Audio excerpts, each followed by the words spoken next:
అందరికీ నా హృదయపూర్వక నమస్కారాలు. గౌరవ ప్రధానమంత్రి శ్రీ నరేంద్ర మోదీ గారు ఆత్మనిర్భర్ భారత్ అన్న ఆలోచన రూపొందించారు. ఆత్మనిర్భర్ భారత్ ఆలోచన యొక్క ముఖ్య ఉద్దేశం ఏంటంటే మన దేశీయ ఉత్పత్తులనే మనం వాడటం, దాన్ని ప్రోత్సహించడం, తద్వారా మన ప్రజలకు ఉపాధి అవకాశాలు లభించడం, అది మన జీడిపికి అది తోడ్పడటం. ఇది దీని వెనక ఉన్న ముఖ్య ఉద్దేశం.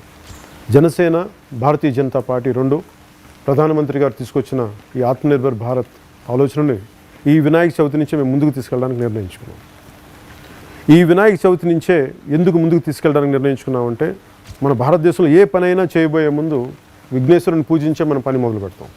మన పండగల్లో, మన సాంప్రదాయాల్లో కూడా విదేశాల్లో తయారైన వినాయకులు కానీ, విదేశాల్లో తయారైన దుర్గాదేవి విగ్రహాలు కానీ, ఉత్పత్తులు కానీ, పూజా సామాగ్రి కానీ, పూజా ద్రవ్యాలు కూడా విదేశాల నుంచి వచ్చి అవి మనకు తెలియదు మనం వాడుకుంటున్నట్టు.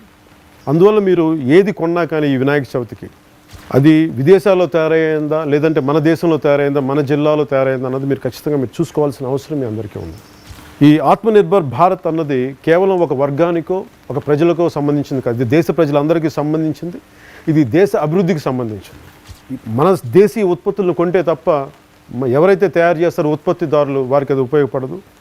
అందువల్ల లేదంటే మనం తెలియకుండా మనం కొంటే, విదేశాల్లో ఉన్న వస్తువులను కొంటే మన విదేశాలకు అది ప్రయోజనాలు అవుతాయి తప్ప మన దేశీయ ఉత్పత్తులకు ప్రయోజనం అవ్వదు. దీనిలో ప్రజల్లో అవగాహన పెంచాలి, దాని మీద వారికి ఒక బలమైన అవగాహన తీసుకురావాలని చెప్పేసి పండగ నుంచి, వినాయక చవితి పండుగ నుంచే భారతీయ జనతా పార్టీ, జనసేన రెండు సంయుక్తంగా ప్రజల్లోకి తీసుకెళ్ళడానికి మేము నిర్ణయించుకున్నాం. ఆత్మనిర్భర్ భారత్ అంటే మన ఉత్పత్తి, మన ఉపాధి, మన అభివృద్ధి. మన దేశ ప్రజలందరికీ, మన తెలుగు ప్రజలందరికీ, ప్రతి ఒక్కరికి పేరు పేరున వినాయక చవితి శుభాకాంక్షలు.